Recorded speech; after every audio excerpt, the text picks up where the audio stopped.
Hail, and now we're talking snow. I was sitting in my kitchen and I could hear it pelting the windows out there. It was like wind-driven hail and even a little grapple out there. It was a wild evening, and then today has just been crazy windy. Take a look at our hour-by-hour wind gusts here. So gusts over the next several hours up into the 30s, even a few 40-plus mile-per-hour gusts. Notice we really don't get much relief overnight, and even into tomorrow, still very, very windy out there. Winds should start gusting down in the 20s as we get into tomorrow evening, so it won't be quite as windy, but still a breeze for sure. Now, it's because of those warm southerly winds that temperatures, well, they've actually warmed up a little bit over the last hour. It's now 53 in Cleveland, 53 in Sandusky, still at 50 in Akron. Hot spot is still New Philadelphia at 54. We're warming this evening as these winds keep pumping in, and we're kind of awaiting the arrival of these scattered showers up in Michigan. These are drifting off towards the east-southeast, so eventually that'll move in here. Right now, still very dry. Also awaiting the cold air, although definitely not anxiously, right? It's 50 in Chicago, but 31 in Minneapolis, 19 in Fargo. Look, you can clearly pick out where the cold air is, and that's what's going to be moving in for the weekend. So in the short term, scattered rain develops by 8 or so. Could see a little small hail or grapple with these. There's a lot of cold air way high above our heads, not so much on the surface right now, but some above our heads, so this definitely wouldn't surprise me. Saturday, scattered snow, cold winds. We are going right back to February for the first weekend of March. Temperatures this weekend will not even get above freezing. I'm going to have that part of your first alert forecast coming up.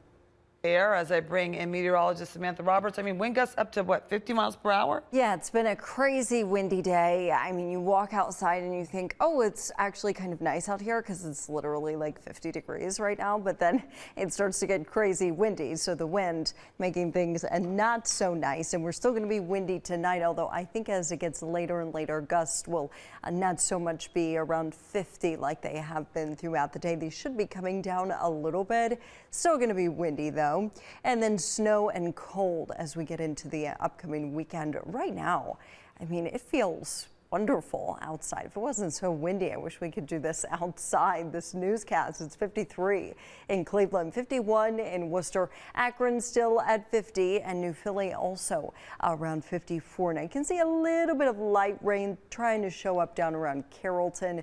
Most of us are still dry, but look north of Toledo. Here comes the rain, and a little more rain trying to develop west of Toledo. So this is all going to be moving, and this is kind of a little clipper system. We traditionally think about clippers. You don't really think about rain, right? You think Alberta clipper, and that implies generally snow. But with this, we're looking at scattered showers developing over the next few hours, and some of these may produce a little grapple or a little hail. We're not expecting anything like what we saw yesterday evening. This is more general shower activity, but a potent shower or two, not out of the question. I think by midnight we're done with this, and then it just gets cold. Temperatures plummet overnight. We're back in the 20s by tomorrow morning, and we pretty much stay there with the bands and squalls of snow coming through. It is not going to snow everywhere all day long, but there will be scattered snow in the area with very minimal accumulation. You can see on the map here,